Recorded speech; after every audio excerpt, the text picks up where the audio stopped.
responsible.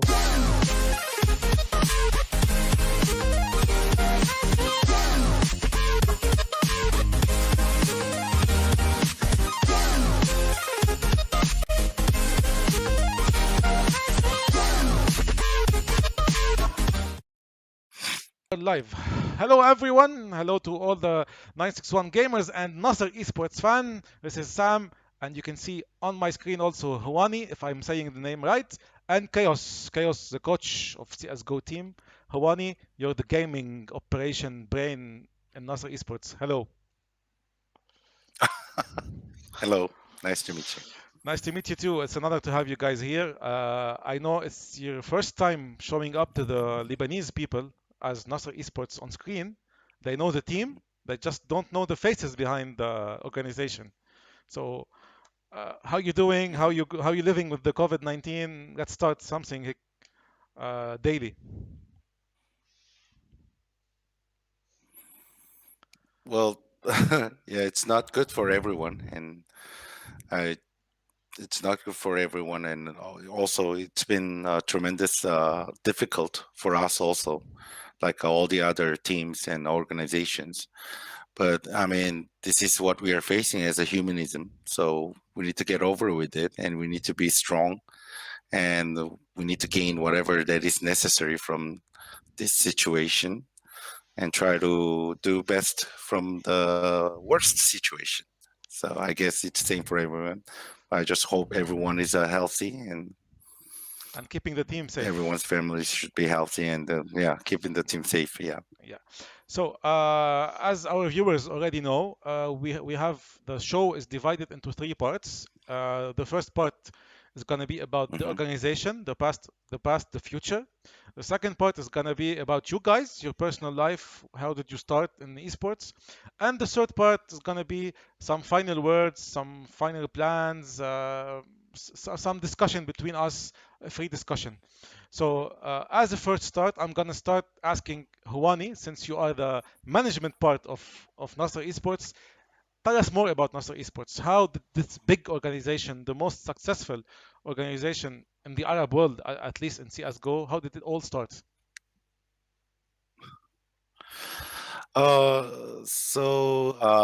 The organization itself was basically founded by our CEO called his name is Lalit. He's from India and he's based in Dubai, and he basically started with finding a player, this famous superstar player that we have called the Tekken Master. His name is Zaid Yeah. Hashim from Bahrain, who competed EVO's 2016 and finished second place. Were like he was the he lost against a world champion called Sonic Fox. So we actually started our team actually started with him together, and he was our actually first player that we got for NASR Esports in 2016. That's all how we started. Now we grew up to become a number one like esports organization. I can proudly say that in MENA region, in terms of consistent global achievement, we already have players from 18 different countries. Most of them comes from the MENA region, of course. Yeah. And our players and teams compete in 11 different games. And we just want to help and support the player in the region to realize and fulfill their dreams to the future. So different to what people think, Nasr Esports is Jordanian organization or Emirati organizations. There's always this discussion. Hmm. So, how would you describe it Hmm. better? Is it Jordanian? Is it Emirati? Is it MENA? Is it you don't care about which country you represent? It's the guys from MENA that you care about. Oh, we do care about the MENA region. That is our priority. Yeah. From my perspective, we want to become an organization where it becomes like a gateway for the all the MENA players to actually achieve their goals to the future. I mean, future esports on a global level, and we would like to train them and support them in many ways in order to have them compete against other global teams in the world. And me and our CEO, we both think that there are many talented MENA players. We just need to build a good system for them in order to make sure they can compete against the world competitive global teams. Good, good. So it's a very So we're actually based on MENA. Yeah, in we're MENA, from yeah. MENA. Yeah. It's a very political answer. I liked it. Hmm. So you're not putting yourself in a certain country, in a certain country. So I'm gonna move on. No, I mean MENA as in itself, it's already a big region. So Yeah, yeah. yeah. It's big and everyone Hmm. it's still everyone knows everyone in MENA, and that's a good thing. Hmm. I liked it when you want Yes. to reach out to a tournament, you can in one phone call get many many competitors, many teams. It's a good thing.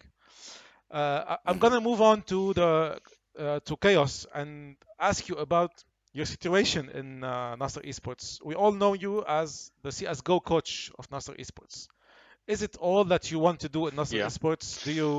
Uh, do you feel like you can give more to this organization? Do you feel that you can be in a higher ranked in this organization, or is it just for you? It's enough to be an CS:GO coach. Yeah. First of all, I'm happy to be in the show, Sam. It's a pleasure. It's ours too. About my situation, Nasser. Basically, I'm aiming for the top in a lot of things that I do. First of all, I started as a CS:GO coach, as you may know, from 2 years ago, Yeah. and I've been basically working like as a professional CS:GO coach for the past 2 years, while at the same time unofficially working as the head of affairs games in NASR Esports because I haven't announced it yet, to be honest. I've been deciding how to announce that, but uh, I was like, there's more important things for me to do rather than announce that to the public because there's a lot of things that we have to do while we're working as a CS:GO coach plus as a manager. Yeah. So for me actually, I'm aiming to in the end in my future to build a big esports organization in the Middle East that aims to take all the top placements in a lot of the games, to be honest, especially FPS games, because that's my passion. Yeah. And you know that a lot of young kids look up to Nasr Esports, and you are one of the few that you go publicly and say we are now recruiting, looking for players. How does this policy work out for you, Huwani? Do you think it's the better policy to do and just shout out to the players, come and let's give you a try, or just go and look for some players? Well, it's actually both sides, to be honest. We also get recommendations, and we do have our a website where people are sending emails about they want to become a professional gamer. Of course, we have our staff and the coaching staff who look after these talented players, and we check them. We go through all the players and asking them in order to make sure these guys are talented and they have a professional uh, talent in their heart and everything. So uh, I just want to tell you that esports cannot be done by only the motivation. You also need the talent, and you also need a very good discipline in order to grow your level to the professional level. So I don't mind coming through the community, of course, or but most of the time we get recommended by our players and the coaches, Yeah, and I respect that because our coach has been coaching in the MENA region, and also they've been looking after their players, and all the players also know each other because the region itself, as you said, Sam, it's not a big region, yeah, even though there are many countries and many players. So basically, all the players know each other. true. So that's how we get the recruitment. Yeah, yeah, and I think you are players would love to go be part of Nasr Esports, and as Lebanese we have Spy Dera that's now a part of your Valorant team, and he has some big fans here in Lebanon. Hmm. I'm gonna go through your experience in the Blast Pro series. I don't know who wants to talk about it more, but I would love to hear about how did you see yourself there? How did you compare your level against those big guys in CS:GO? did you find it a very big gap, or do you think I can do better next year and I know my weaknesses and I can do better? Who's gonna tell me more about it? And Chaos or Huani? Chaos can since he's the CS:GO coach. Yeah, thank Okay. you, Juani. So, do you want to start with the Calyxton Cup, or do you want to just go straight into Blast? Just go into Blast. We're gonna talk about Calix later on because they're gonna have next tournaments on this weekend, so we're gonna make a special episode for it. So let's stick to the Blast. Let's compare NASR Right. to the Let's European stick to the teams. Blast. Okay, to Yeah. the big Give me the tournaments. Blast. Yeah. Yeah. Okay. So we were going into this tournament with literally having us compete against the best team in the world at that time, Gambit. Yeah. Somehow they ended up being in the showdown rather than the finals, and it was up to us to go there and show what we can do. To be honest, I felt that in our game against Gambit, in the Dust 2 map, I would say we were competitive at the beginning. We actually had a lot of chances to get to a really good scoreline. But as you know, they have the experience. They have worked really hard. Their roster has been there for a long time. So some mistakes on our end got us cost us a lot of rounds, and it ended up being a 16-8 scoreline in the end. Yeah. Whereas when you go about Vertigo, it's literally their best map, and we didn't really have enough time to prepare on that map, to be honest, and it ended being there. But it was a really good experience, I believe. Yeah. It showed us that they're not unstoppable. Yeah. They're not invincible. Like, we're not coming into the first match, the first Dust 2 match. Yeah, we can't out-aim them. No, we were actually out-aiming them.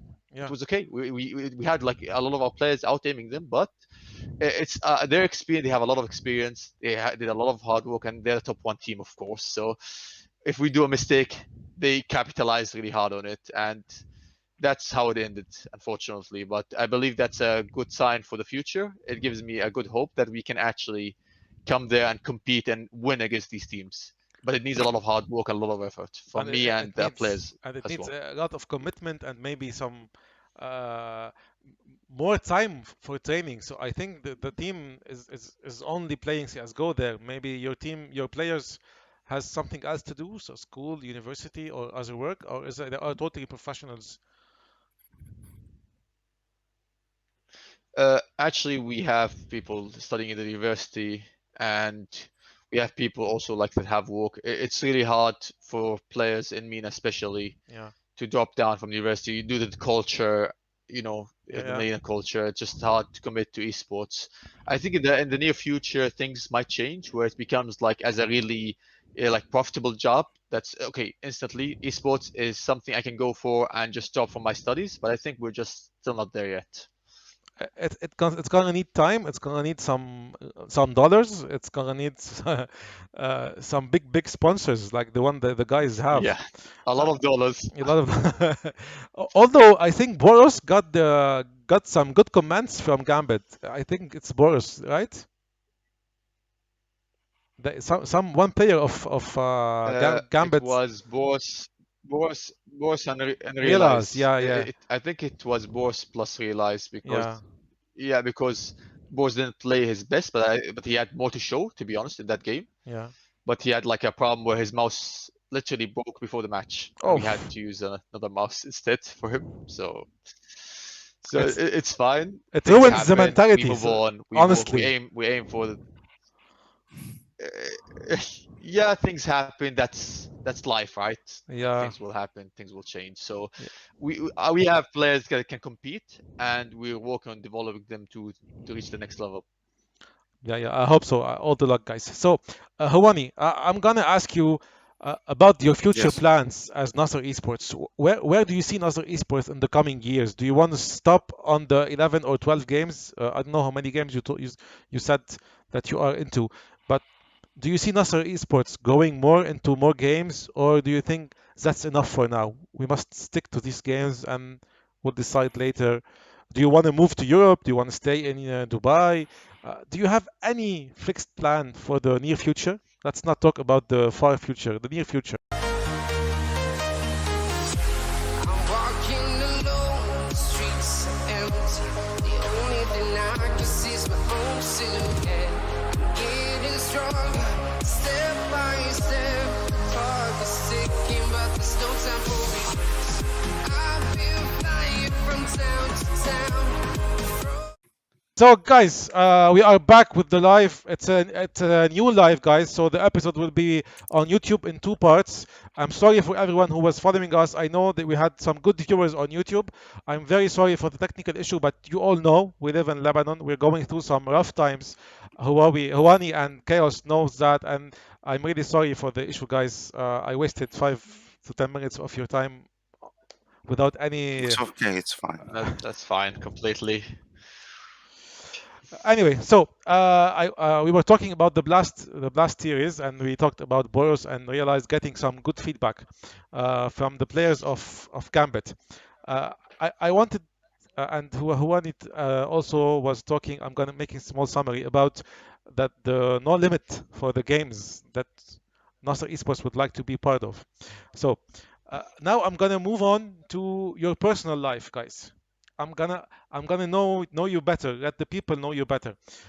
Mhm. Where did you come from? How did you get into esports? Whether Huani or Chaos, it's especially Chaos that he's from an Arab culture that they really don't get into esports. They don't know my parents even tell me what's that? What are you doing? Why are you What is that? wasting? Why are you wasting your time? So I would like to hear how Huani and Chaos got into esports. Starting with Huani, of Okay, you wanna course. go ahead, No. Honey. Okay.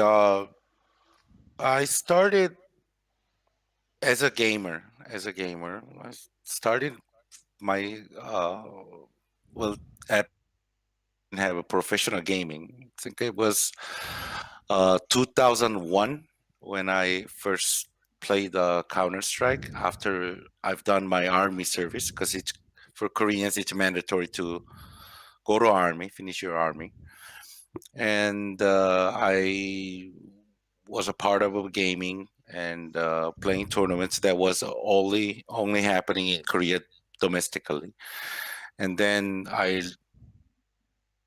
with a Korean production company at that time with running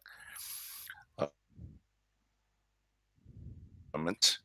That was I think it was my first professional job in the esports, where I was doing some translations and the tournament, esports and stuff.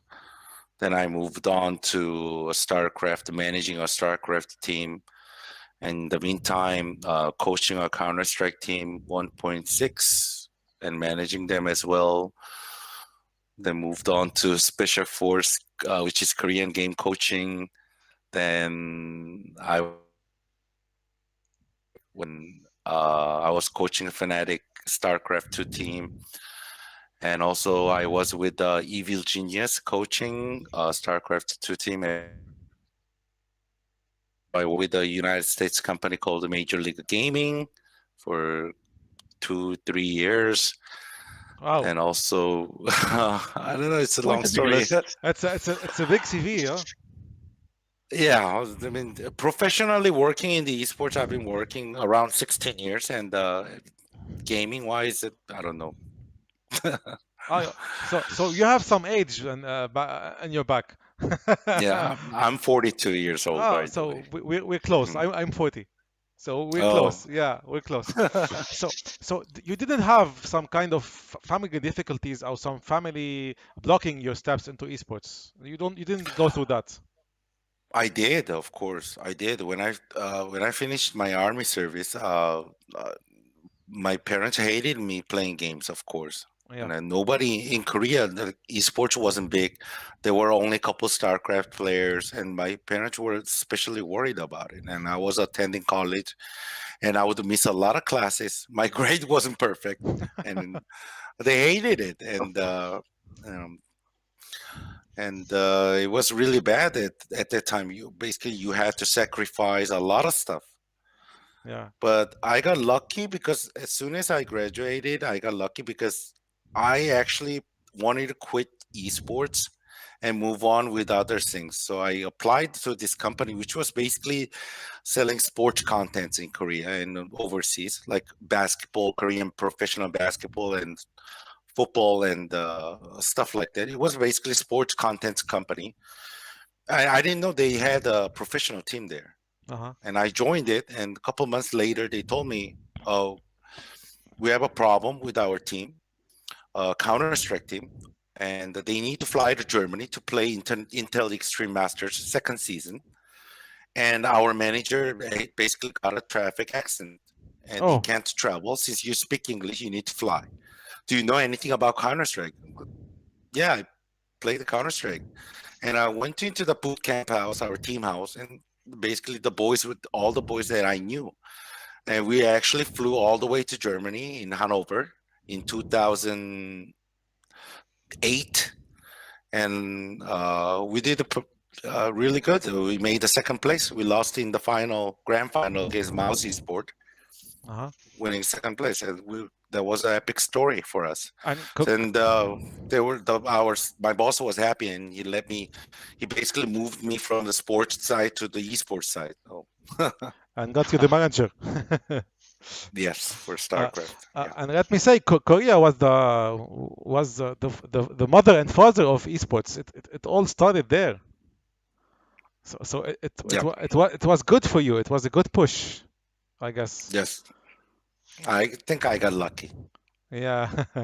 So, Chaos, I know you're. Oh, what Yes, happened sir. to your? I don't know what happened to your cam. Let me My see. cam's still working. Yeah, I can see Mhm. you, but I don't know on screen. It's blurry a bit. Uh, weird. I can get close. Maybe this No, I helps. think it's. Okay, let's talk. It's gonna fix. It's a technical issue, guys. I'm really sorry. It is what it is. Yeah, Yeah, it is what it it is. is what it It's is. okay. It's okay. We can't stop. Life goes on. So, Chaos. I'm sure you got through many difficulties as all Arab players and esports staff go through. Can you tell us more about it? Yeah, of course, Sam. First I would start how I've been gaming since I was like 5 years old, actually. Yeah. My family were supportive of me actually playing as a child, but as life goes on, once you start having more important things, like they say, you have your studies, you have the university, you have something we call Tawji. Every Jordanian knows what this is.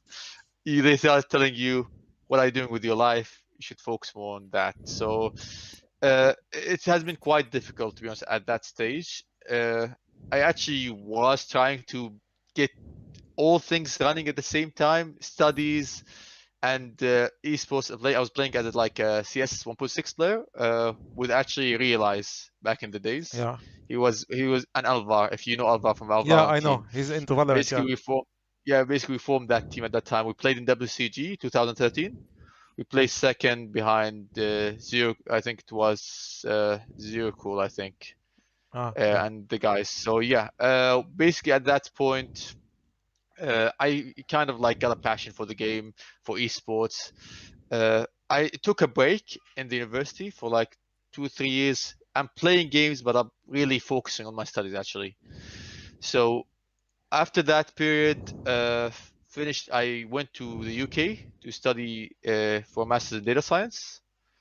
And then after that, I got Realize, Boros, and the other guys, Proxy and Justice. They're basically having the CSGO team that they're forming, and they want to basically achieve something. So I just joined in, as a bystander, as a friend, Yeah. and it grew to something bigger actually. And then, of course, basically NASR Esports approached the team, Mhm. and I was kind of working at that point as a friend. But then Wani, I would really want to thank Wani for bringing me in officially at that point. And yeah, we started grinding ever since. And that's how the journey started, to be honest. And it took me maybe the past 2 years, I've been actually in esports professionally. Yeah. And how did your family react to your career? Well, they were happy as long as I keep my studies as the priority. But once we started working, I'm like, okay, it can go into something bigger, but you need to always weigh everything. Yeah. What's better for you? And as I told them, it's a passion of mine. I love studying, but at the same time, I love this as well. But Yeah. I love this more. So I just came with the decision to pursue esports, and it actually was Juani that supported me and Simon as well, Simon Yeah. Cox, Yeah. who was our performance manager, Yeah. supported me into this decision. And yeah, basically, and of course, I want to thank as well Lalit Vase into getting, which is the CEO of the company, into getting me into this position. So yeah, and that at that point, it all went rolling, and we started basically this journey It's in getting esports. bigger and bigger. Let me ask you Yeah, something related to Nasser. Uh, how many staff is it in Nasser? How many of you guys you are as a management and then as teams? How big is the organization? I forgot to I ask you think that. I think Wani is the better fit to answer this question. Well, managers and players all together around 70 people. Nice. Yeah, we also have streamers. We have our lovely staffs in Dubai as content. And interestingly, I just came from Turkey, from our League of Legends team house to Dubai, and we have five members, including me, in Dubai Yeah. office, and Yeah. also we have Seth like Chaos as a Counter Strike team coach. We also have a coaches, League of Legends coach who is from Greece, Anatron. We also have our performance director who is Simon and David. One from England, the other one from Australia. So yeah, it's a It's big. global Yeah. organization. It is big. It is big. So Yeah. I'm gonna ask you something that I did not talk about before, but I Hmm. asked the same question in the last episode with Klaus and David regarding Yalla. Hmm. What's the relationship with Yalla? You always told each other on Instagram, on social media. How's your relationship with Yalla? Especially that for the past 2 years, you were the two teams that everyone was watching, especially on CSGO. So how do you define your relationship with Yalla? Is it competition only? Or is it friendship? Is it for the good of the scene in MENA? I think, to be honest, like it's a rivalry. Yeah, So like if you compare the scene from football, you have a Barcelona and Real Madrid, right? yeah, yeah. So in MENA, I would say it's Yella and Nasser. Uh-huh. Of course, we are competing each other, but at the same time, we're, we're actually close. Staff Yeah, wise, we are also close with them.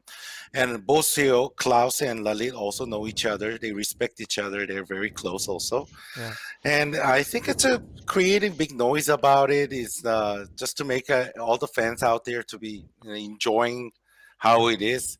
But of course, it's good to have a rival in the scene because you are competing someone that you want to beat with. yeah. So I think it creates a big, good noise in the marketing wise, and also in the same time, I think it gives the players more motivations. Yeah, because people really react with the funny tweets, whether it comes from you guys or from Yalla, it gets some good viewership, and uh, so people like it to see something like that going, because Yes. some other teams don't do that actually. Because I've been enough for enough time here in the region to Hmm. know that some teams won't like doing that, so Hmm. they are in the corner alone. They want to fight everyone. They want to win against everyone. Yeah, and that's not helping the scene actually. No, So it's not actually. yeah, so Yeah. to see you and Yalla doing this kind of relationship, it's really good. It's really giving a good spirit for the MENA scene. So Hmm. sticking to your personal lives, I would love to know, Chaos, what's your future plans? Would you like to keep on going with Nasser in your career?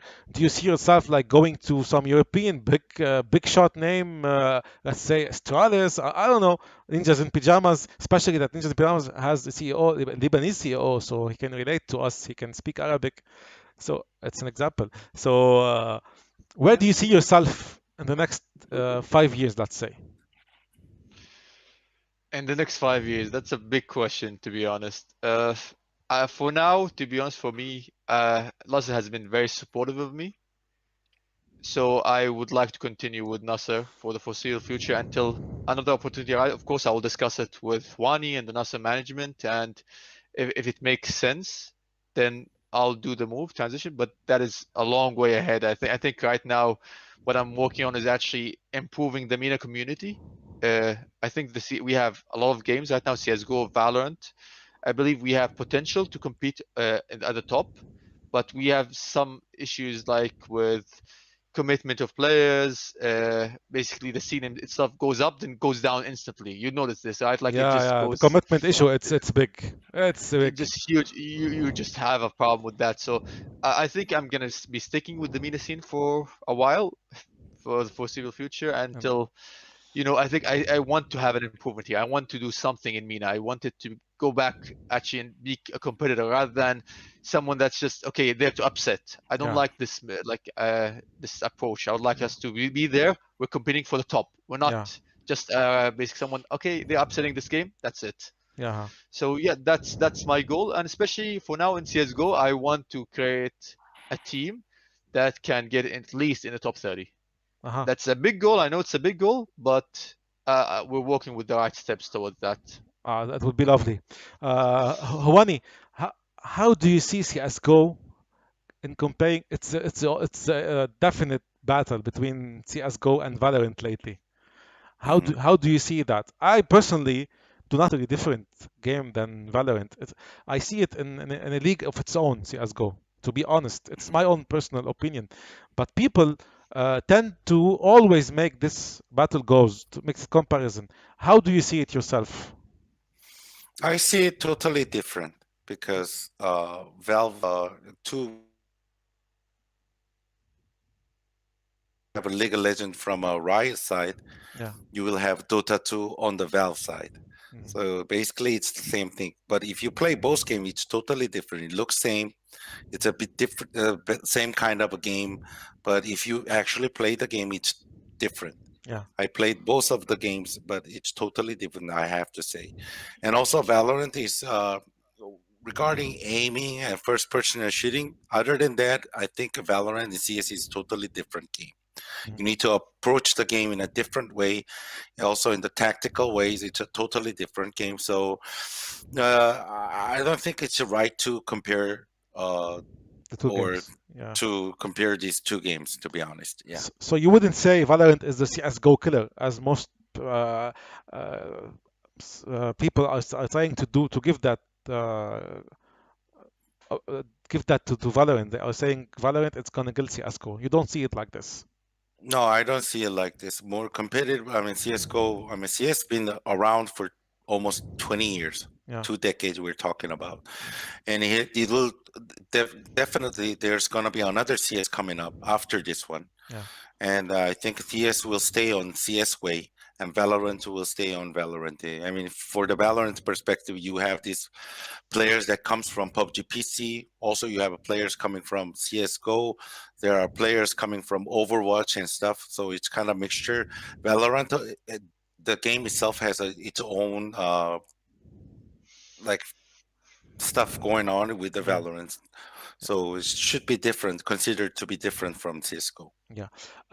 One more question. In your personal life or personal opinion, how do you rate the mobile gaming in compared to PC gaming?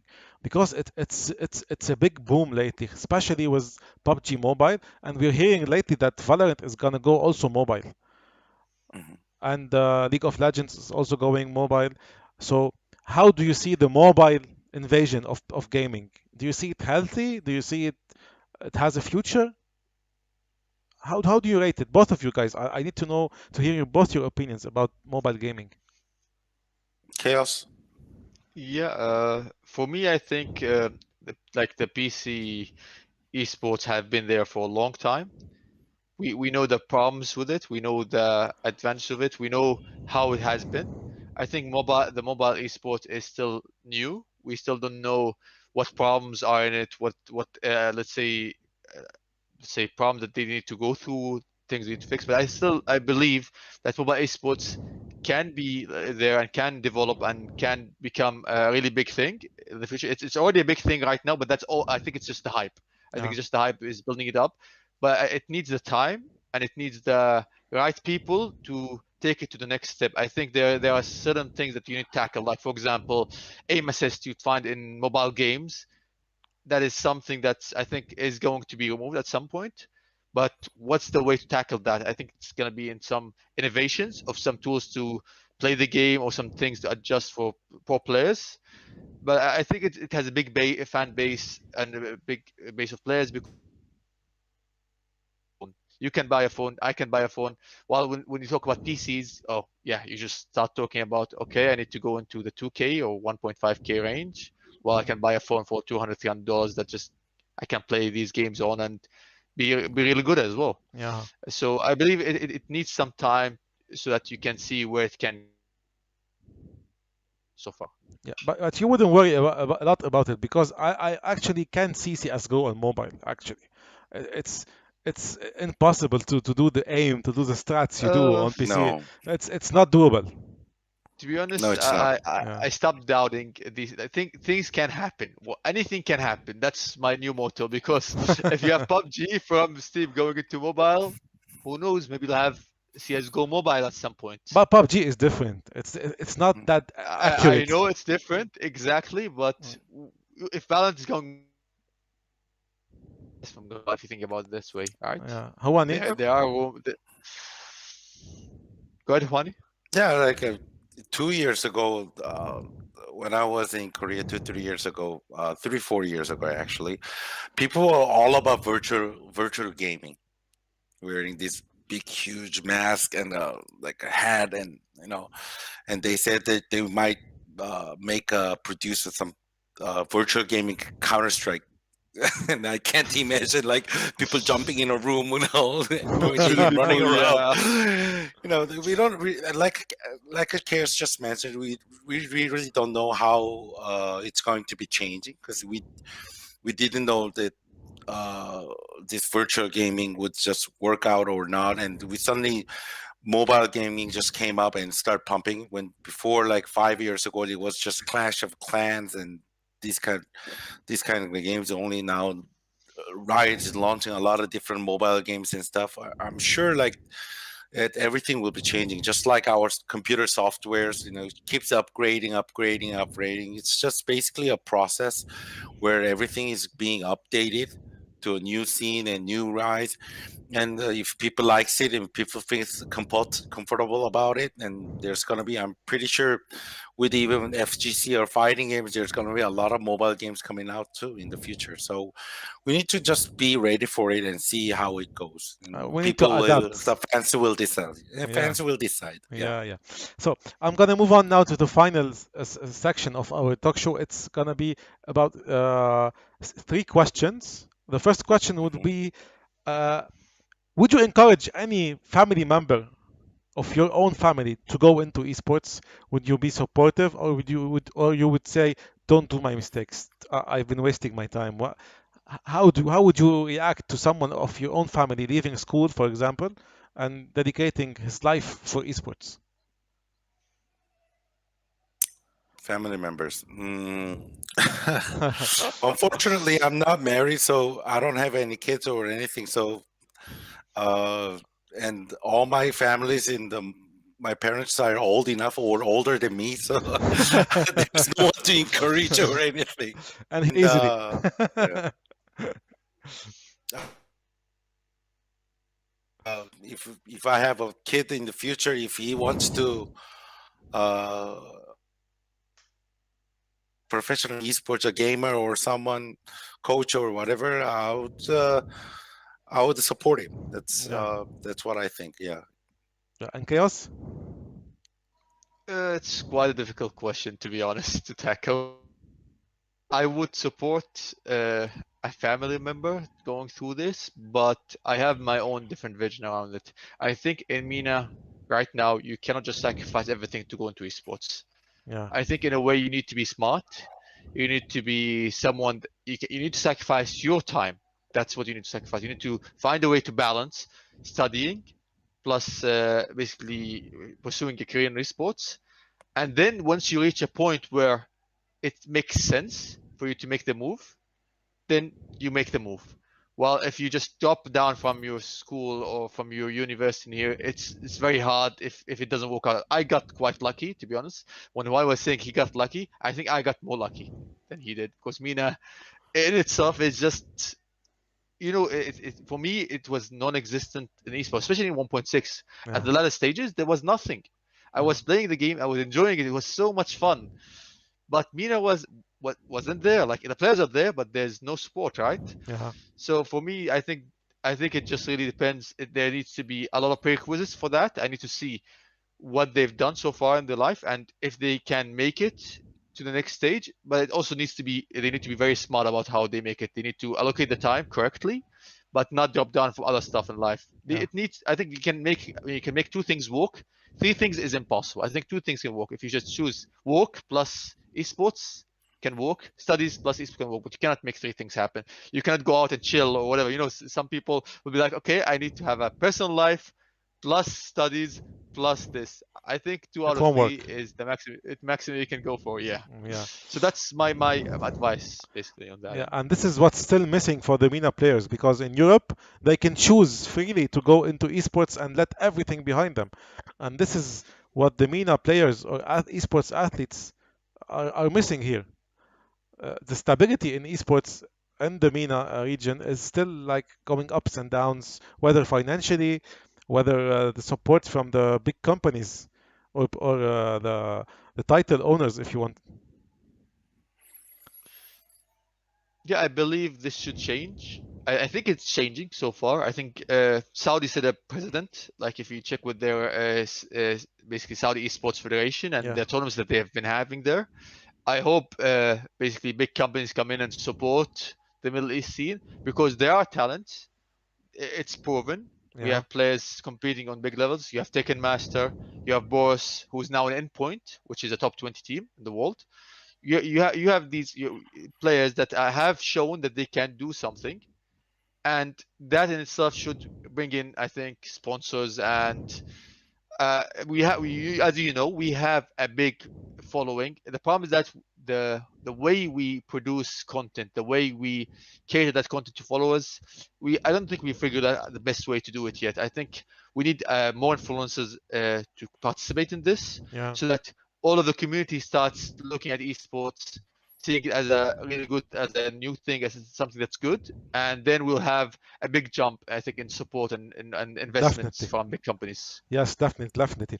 Okay, not the last question. I'm gonna have two questions now. No problem. What would you guys like to, or what would be your message to the young talents that would like to get into esports? So, what would you tell them?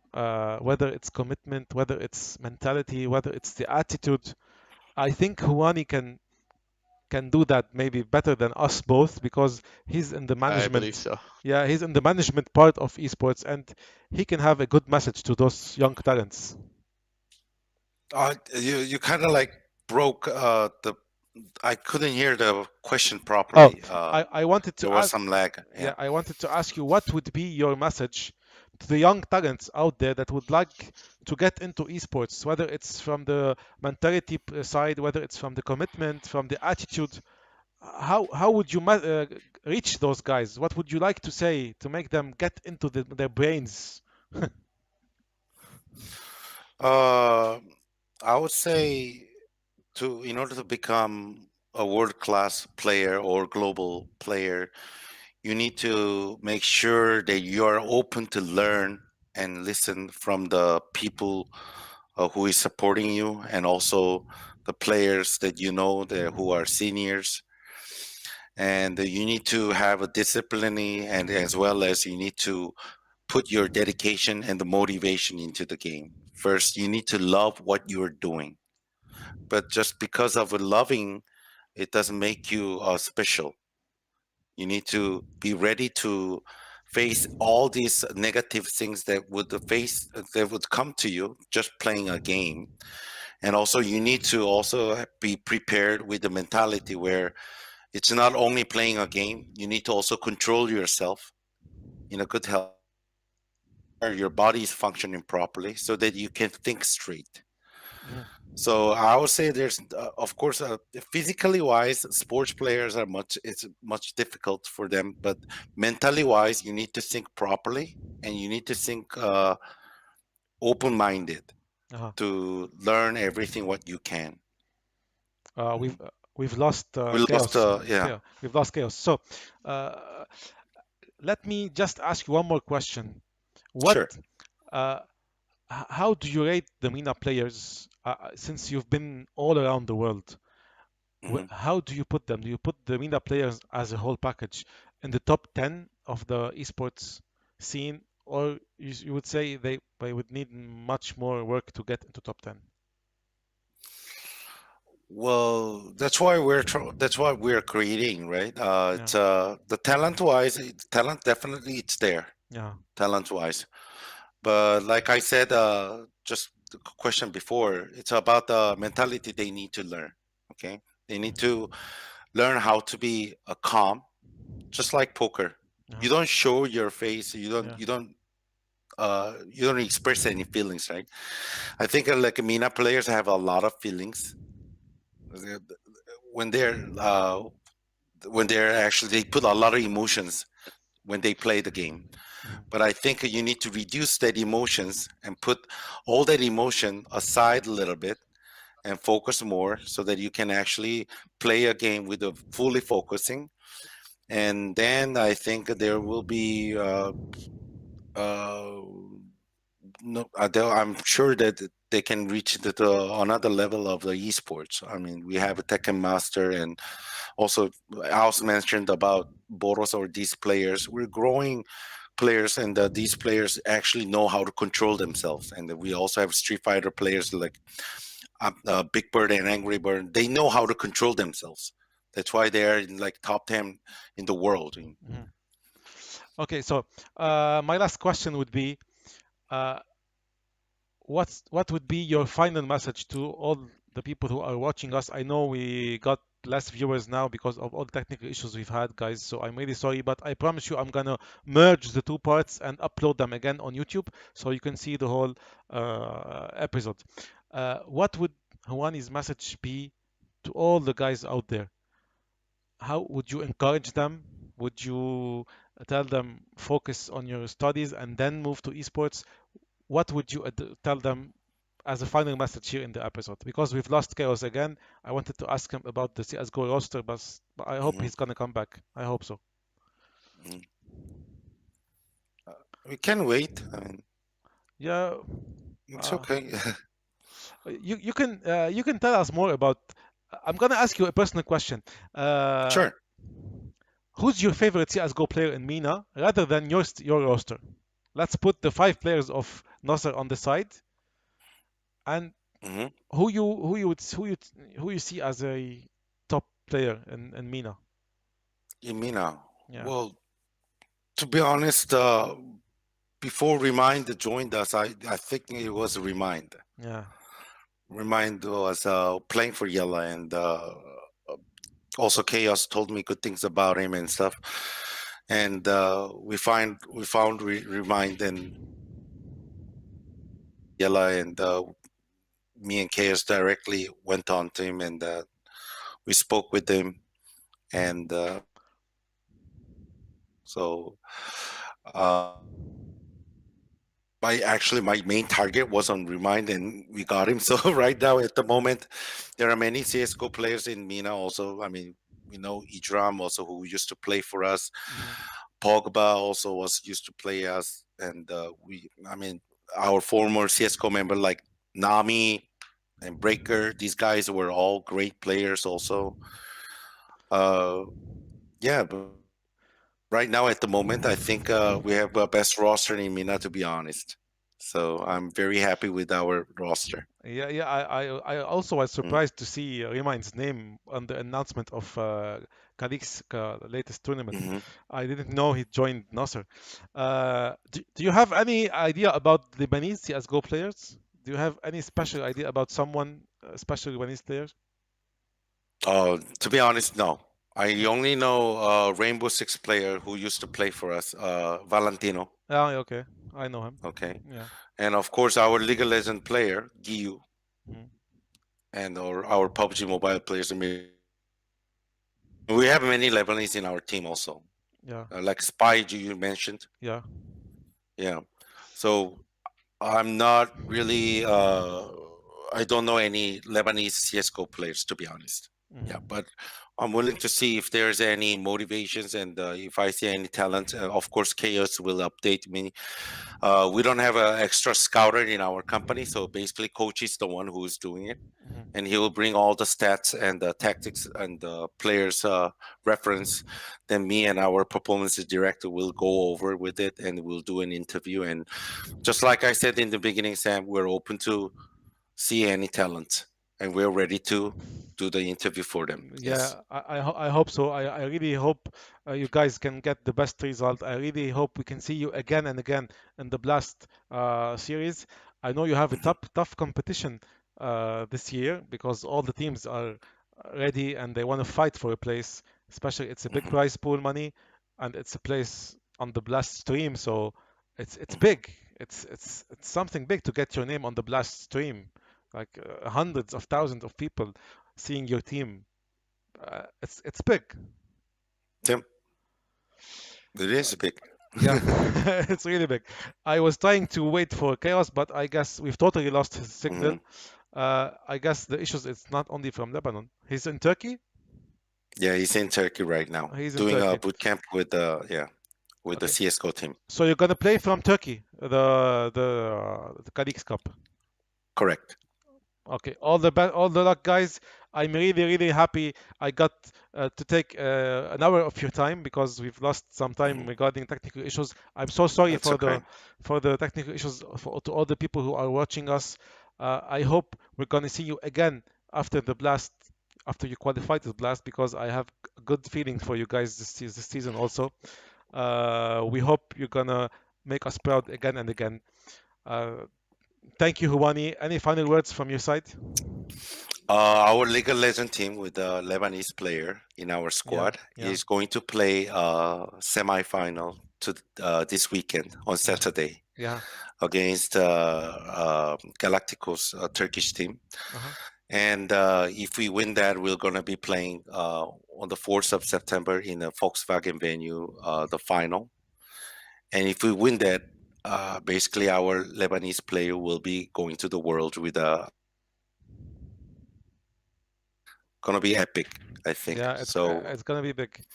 And I know who's there's a lot of a community, so I yeah, yeah. just Who's gonna live be with the streaming? legal. Who's gonna be streaming the match? Is it gonna be streamed? It's basically streamed at by Turkish Riot, Okay. but I hope Riot figures out something so that it can be streamed in Arabic as well. But Mhm.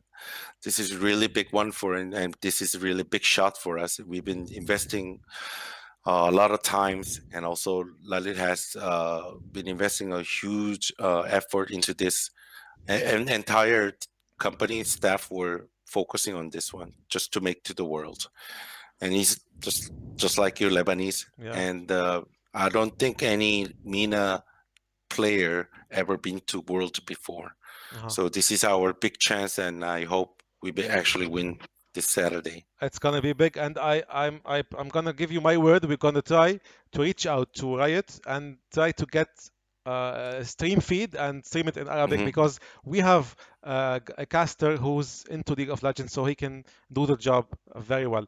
So I promise we're gonna Yes. try, and maybe if you guys can help with that, it would be amazing to get a feed of the game, and then we can Hmm. stream it in Arabic on our channel, and of course with NASR Esports participation.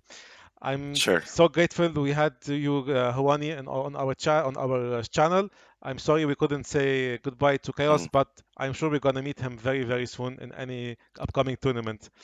sure. Thank you for your time, and Thank you for invitation. Thank you. it's our pleasure. Thank you for your time, guys. My pleasure too. All the luck for all your competitions, and we'll see you soon. Ciao. Yeah. Bye. Bye bye.